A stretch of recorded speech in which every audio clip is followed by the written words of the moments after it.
اللهم صل على سيدنا ومولانا محمد عدد ما في علم الله صلاة دائمة بدوام ملك اللہ۔ حضور علیہ الصلوۃ والسلام کی بارگاہ میں انگنت درود پاک پیش کرنے کے بعد شب برات شعبان کی 15ویں شب متعدد احادیث سے اس کی فضیلت ثابت ہے۔ متعدد صحابہ اکرام رضوان اللہ تعالی علیہم اجمعین اس کی فضیلت کو بیان کیا ہے۔ انہی میں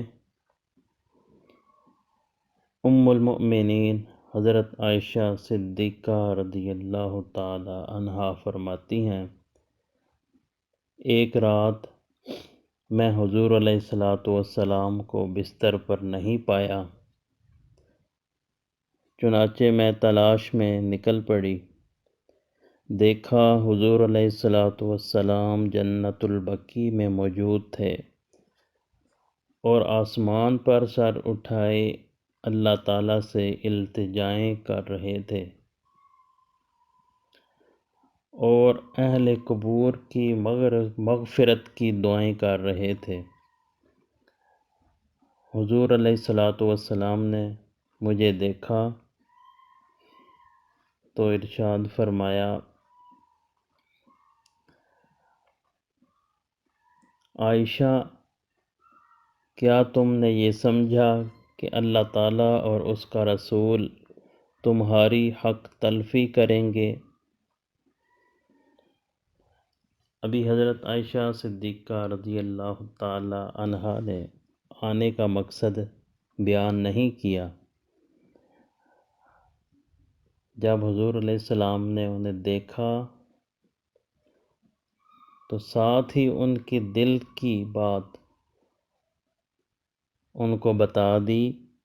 فرمایا، کیا عائشہ اللہ اور اس کا رسول تمہاری حق تلفی کریں گے؟ ان کے دل میں ایک خیال آیا تھا جس کے بارے میں حضور علیہ السلام نے یہ فرمایا۔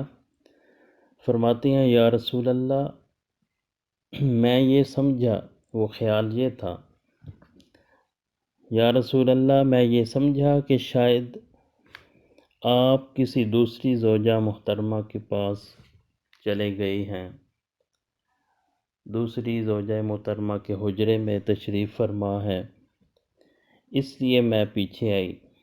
تو اس کے جواب میں حضور علیہ الصلوۃ والسلام نے فرمایا تھا کہ عائشہ کہ اللہ اور اس کا رسول کیا تمہاری حق تلفی کریں گے؟ حضور علیہ الصلوۃ والسلام نے فرمایا، نہیں، میں کسی کے حجرے میں نہیں گیا، بلکہ آج نصف شعبان کی رات ہے، 15ویں شعبان۔ اس رات اللہ تعالیٰ آسمان دنیا پر جلوہ افروز ہوتے ہیں اور اللہ تعالیٰ فرماتا ہے کوئی مجھ سے مانگنے والا میں اسے عطا کروں۔ حضور علیہ الصلوۃ والسلام فرماتے ہیں کہ قبیلہ بنو کلب کی بکریوں کے بالوں سے زیادہ اس رات کو لوگ جہنم سے آزاد ہوتے ہیں۔ بنو کلب کی مثال اس لیے دی گئی کہ عرب کا بہت بڑا قبیلہ تھا اور سب سے زیادہ بکریوں کا ریوڑ ان کے پاس موجود تھا۔ اتنا ریوڑ کسی کے پاس نہیں تھا اس دور میں۔ تو حضور علیہ الصلوۃ والسلام نے فرمایا، بنو کلب کے ریوڑ کے جو بکریوں کے بال ہیں اس سے بھی زیادہ اللہ تعالیٰ مغفرت فرماتے ہیں اس رات کو، اور فرمایا وہ بد نصیب ہیں جن کی بخشش اس رات نہیں ہوتی۔ وہ کون سے ہیں؟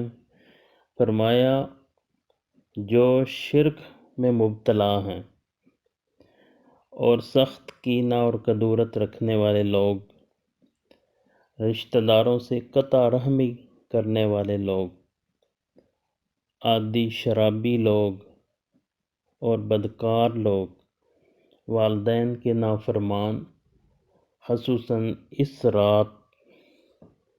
اس مبارک رات میں یہ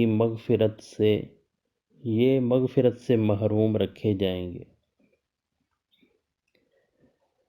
فرمایا اس رات کوئی گناہ گار خالی نہیں جاتا، اللہ تعالیٰ ضرور معاف فرماتے ہیں۔ جو بھی ہاتھ اٹھا کر دعا کرتا ہے سچے دل سے، اللہ تعالیٰ آسمان دنیا پر اس رات نزول فرماتے ہیں اور فرماتے ہیں کوئی ہے مانگنے والا جسے عطا کروں، کوئی ہے بخشش طلب کرنے والا جسے بخش دوں۔ یہ ندائیں غروب آفتاب سے لے کر طلوع آفتاب تک جاری رہتی ہیں، اور اس رات نوافل ادا کرنے چاہیے، اپنے گناہوں کی معافی مانگنی چاہیے، کشادگی رزق کی دعا کرنی چاہیے، اپنے عزیز و اقارب جو فوت ہو چکے ہیں ان کی مغفرت کی دعا کرنی چاہیے۔ اس رات کے نوافل جو حدیث پاک میں بھی آئے ہیں، خصوصاً فرمایا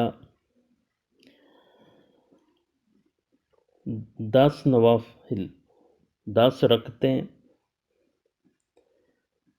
الحمد شریف کے بعد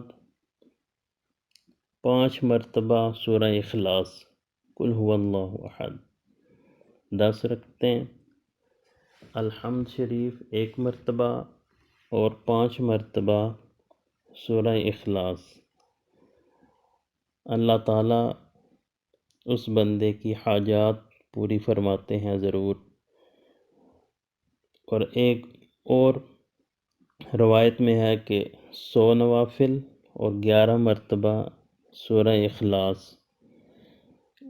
اللہ تعالیٰ فرمایا جو پڑھے گا اللہ تعالیٰ 70 مرتبہ نظر رحمت فرمائے گا، اس کی مغفرت فرمائے گا، اس کی حاجات پوری کرے گا۔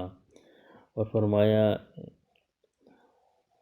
اگلے دن جو روزہ رکھے گا شب بیداری کر کے، اس کی بہت فضیلت ہے، نیک عمل ہے۔ اللہ تعالی ہمیں عمل صالح کی توفیق عطا فرمائے، آمین ثم آمین۔